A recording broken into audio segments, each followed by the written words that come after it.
Imago convidou a professora Johnny Mendes. Ela é enfermeira, psicóloga e também professora da Universidade Federal do Paraná. Professora, muito obrigada. E a Ana Tereza, que a gente é fã dela, né? Porque a Ana Tereza é super poderosa na área da pesquisa, da estatística, da biologia. E assim, é muito bom tê-las aqui conosco, apesar de que o tema que nós vamos discutir agora é um tema importante e é um tema tabu. E eu começo, professora, com a senhora perguntando por que ainda nos tempos de hoje o suicídio é um assunto tabu na nossa sociedade. Então, eu acho que a gente começa pensando um pouquinho porque é tabu na nossa sociedade falar sobre morte, né? Mesmo que a gente saiba que a única certeza que nós temos, falar sobre morte não é algo fácil, não é algo tranquilo e não é algo coloquial, né? E por conta disso também é um tabu falar sobre suicídio. E o outro aspecto que deixa o suicídio um tabu é que todas as vezes que a gente fala de suicídio, a gente vai lidar com 3 sentimentos. O sentimento da raiva, da culpa e da vergonha, né? Então, as famílias que vivenciam isso ficam muito bravas com o seu familiar, né? Porque ficam culpando ele e também se sentindo culpada porque ele não deu dica, porque que ele não falou para mim, que ele me deixou assim, né? Então, além da culpa, dessa raiva de ser identificada e envergonhada como a familiar da pessoa que cometeu o suicídio, né? E tem questões, inclusive, econômicas. Por exemplo, se eu tenho um familiar que cometeu suicídio e esse meu familiar tem um seguro de vida, a gente não recebe seguro de vida. Então, não se fala sobre isso, porque seguro de vida não cobre suicídio.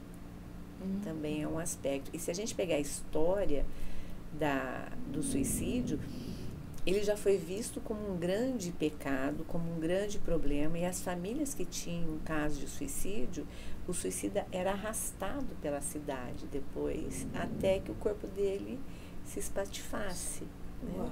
Coisa triste. E nós temos ainda, nas cidades do interior, que é mais frequente a gente perceber talvez, cruzes que ficam para fora do cemitério. Elas não ficam dentro do cemitério. Como se essa pessoa fosse excluída, não tivesse o direito de entrar no céu? Ela não pode ser enterrada junto com os outros. Então, quando tem um caso de suicídio, eles isso não acontece mais assim, mas acontecia, essas pessoas eram enterradas para fora do cemitério, para além da cerca, para ficar marcado aquela família, aquele caso, aquela pessoa, né? Então, todas essas marcas religiosas, econômicas e sociais trazem a marca do tabu do suicídio. Ana Tereza, você já é nossa professora aqui na UniOeste há 20 anos. E ao longo da sua trajetória, você deve ter visto muitos momentos de muitos alunos, às vezes até talvez dos mesmos, que se modificaram ao longo dos anos. E eu queria que você falasse um pouco sobre essa trajetória, sobre esse panorama, esse cenário desses 20 anos. Porque quando a gente fala em suicídio, como a gente estava falando agora nos bastidores, não é só para o acadêmico. Envolve acadêmico, envolve professores, técnicos, pais, mães, quem quer que seja, né? Sim. Faz 20 anos que eu leciono já. Aqui na UniOeste eu estou desde 2013, então faz 6 anos que eu estou aqui também. Mas o que eu percebo a gente recebe um público jovem, né? Sempre de 17, 18, 20, 25 até, né? Um pouco mais. E o que eu percebia no início do meu período de docência é que eu tinha a condição de conversar com o meu aluno face a face, sem que ele pegasse o celular e olhasse se tinha vindo alguma mensagem do WhatsApp. Então existia essa troca. E algo que a Johnny falou hoje de manhã que me marcou muito foi o momento da contemplação, né? Deste momento que eu estou com você, olhando a sua face e contemplando e tendo um momento de prazer, né? De presença. De presença, de estarmos juntos. Hoje, quando eu vou conversar com alguns dos meus alunos, não digo que isso é totalidade, mas alguns deles, primeiro que eu não percebo mais o olho no olho. Olho no olho. Quando se tem uma conversa, geralmente a face abaixa, né? Eles não olham. E muitas vezes a impressão que eu tenho é que quando eu estou falando algo, eles estão em outro mundo, que aquilo não é para eles. Não é... o meu mundo é esse aqui. O meu mundo é o que eu vou ver no Facebook, o que eu vou ver no Instagram, e é esse o meu mundo. E a percepção que eu tenho é que eles vão entrando nesse mundo, vão se enredando e se envolvendo, e quando eles percebem, tem um problema instalado, e daí eles não sabem como resolver.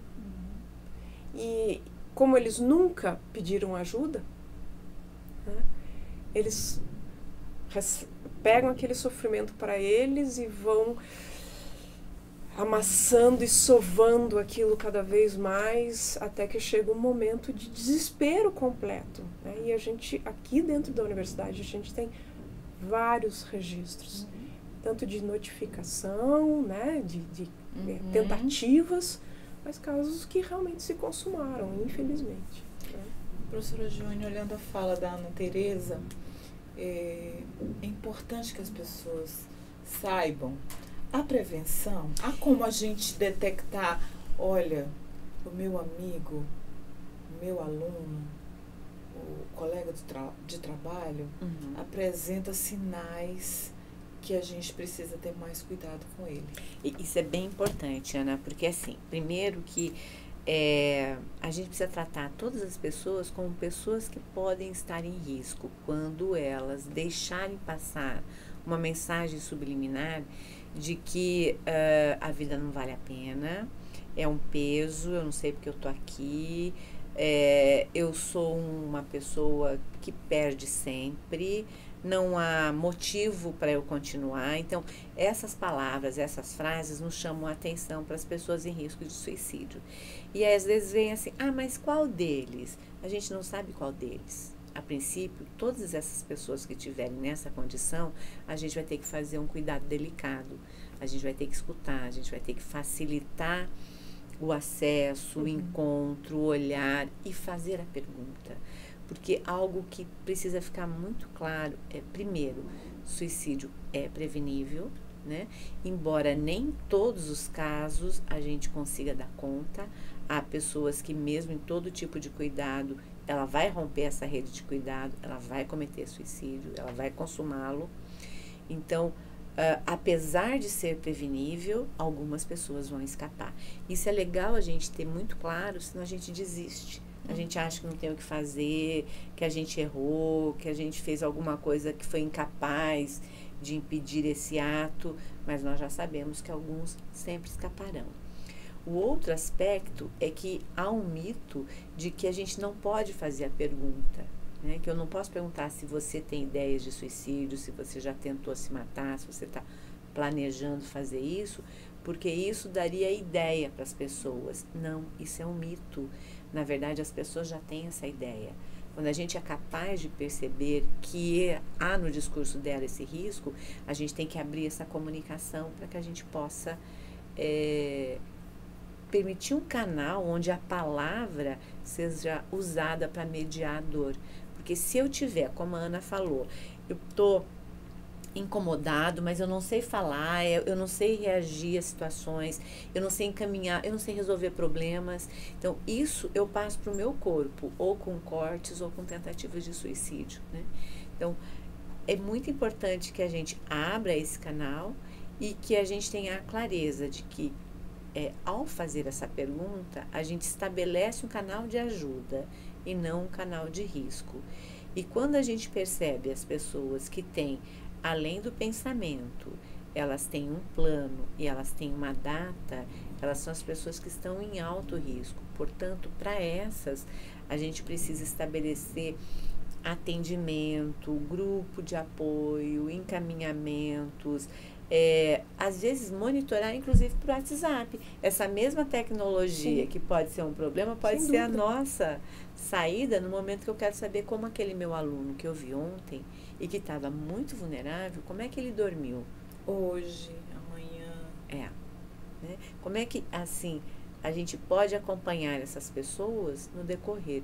E aí tem um estudo bem legal que foi feito em Campinas, mas é um estudo multicêntrico que envolveu diferentes países e eles trabalharam com as pessoas que chegavam ao pronto-socorro por tentativa de suicídio, porque um preditor de risco de suicídio é se eu já tenho uma anterior, isso aumenta o meu risco de outras. Então, eles trabalharam com mais de 2.000 pessoas e separaram em 2 grupos. Esse grupo foi atendido e dito, olha, você tem que ir para o posto de saúde ou você tem que procurar uma ajuda.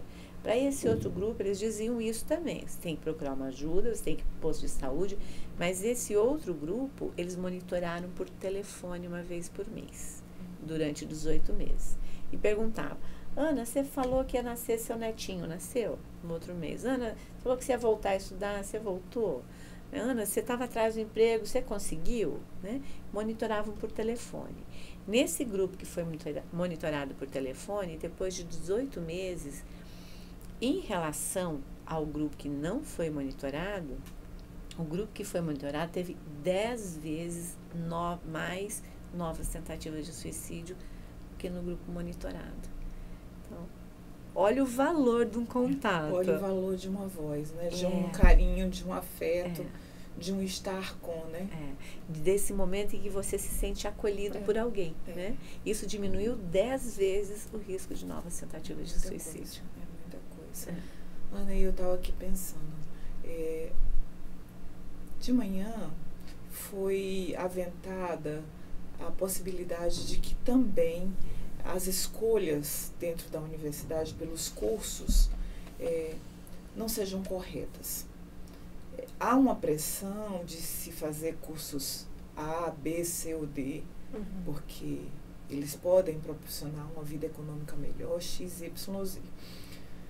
E essas pessoas, quando elas chegam aqui com 17, 18, 19 anos, eles mal sabem o que eles querem ser na vida. Você tem visto esse problema dentro da sua sala de aula, tipo, poxa, minha mãe, meu pai, meu avô, o vizinho disse que eu tinha que fazer veterinária e eu fui para, sei lá, pedagogia. Ana, eu vou falar da realidade do curso que eu leciono, que é Ciências Biológicas, né? A principal pergunta que eles me fazem... Não, a primeira constatação é que eles falam assim, eu faço biologia porque eu gosto. Muitas vezes até não afronte a família. Né? Só que eu gosto do que eu faço, mas dá para ganhar dinheiro como biólogo? Essa é a primeira pergunta que eles me fazem. Né? E como eu sou de uma linha que é da bioestatística, né? Eu sou uma bióloga atuando em estatística, então atuando como uma assessoria dentro da área das ciências biológicas e da área de saúde, eu mostro para eles que, olha, isso que vocês estão aprendendo aqui, a gente tem condições de dar um valorar isso, e vocês podem usar isso como uma ferramenta. Mas isso eu estou falando da minha experiência, mas vocês têm as outras experiências. A identificação de um animal, né, é algo que você aprendeu a fazer e provavelmente a grande parte não sabe. Então, isso também tem um valor. Então, o que eu percebo, Ana?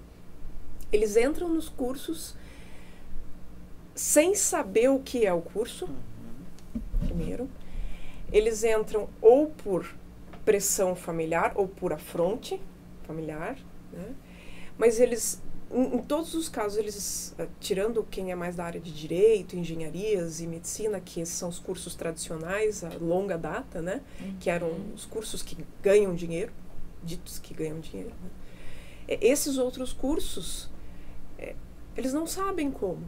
Então, eu acho que também é o nosso papel aqui orientá-los nesse sentido, que eles tenham um valor, né, que eles estão aprendendo algo, que se eles fizerem com bastante afinco, com dedicação e trocando, sempre as informações e sempre trabalhando de forma colaborativa, né? Que isso é uma coisa que eu tenho pregado muito, né?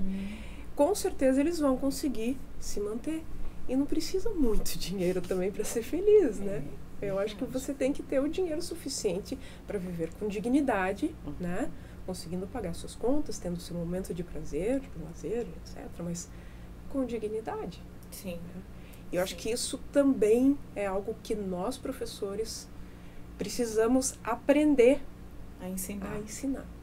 Porque eu acredito que toda vida que você faz algo que você sabe como fazer, não vai te faltar oportunidade, né, na vida. E sem ter medo de falar não sei.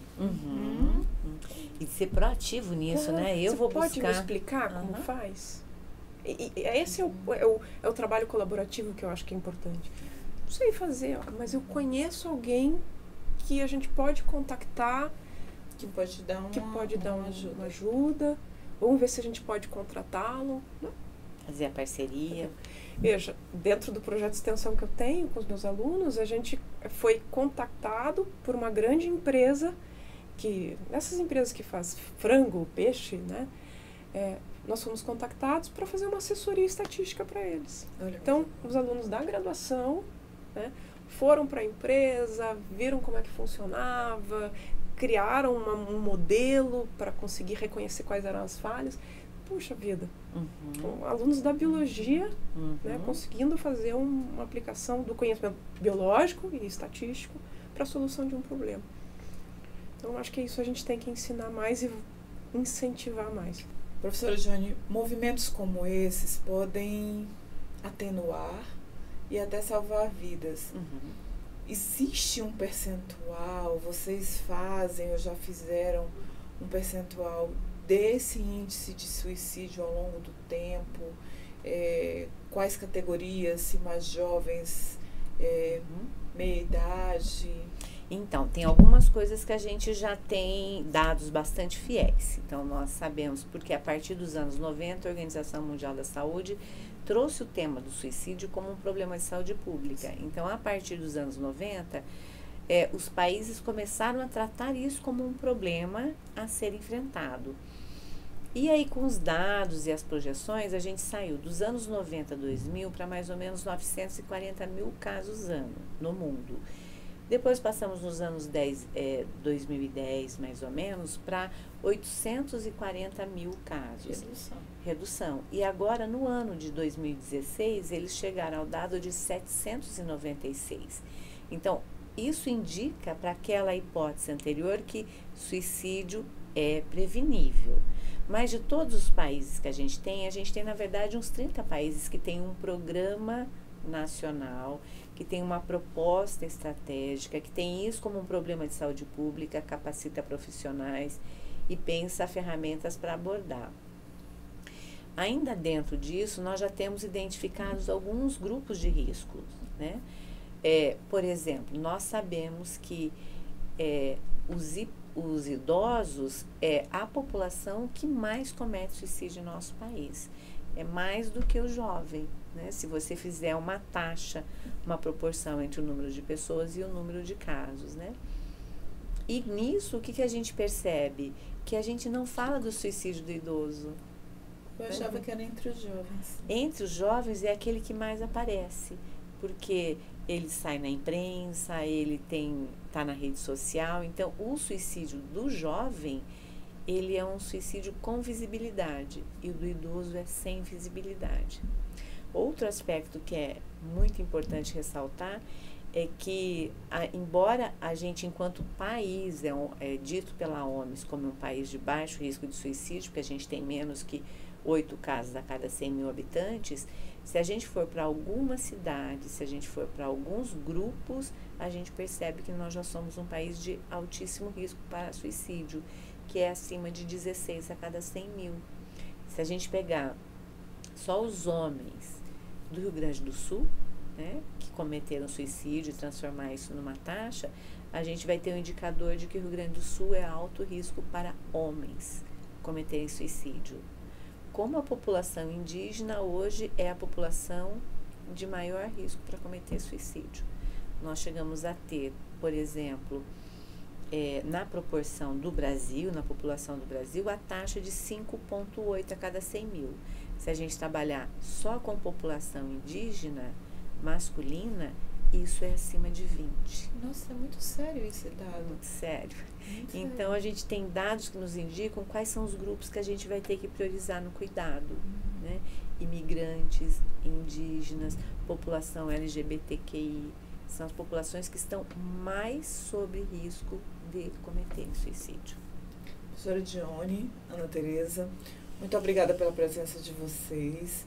Gente, é o seguinte, a professora Dione disse pra gente que ela fez um podcast e vai nos passar o link e nós vamos adicioná-lo na nossa inscrição e vocês vão poder acessá-lo para saber mais informações, porque agora à tarde ela volta para continuar a palestra dela.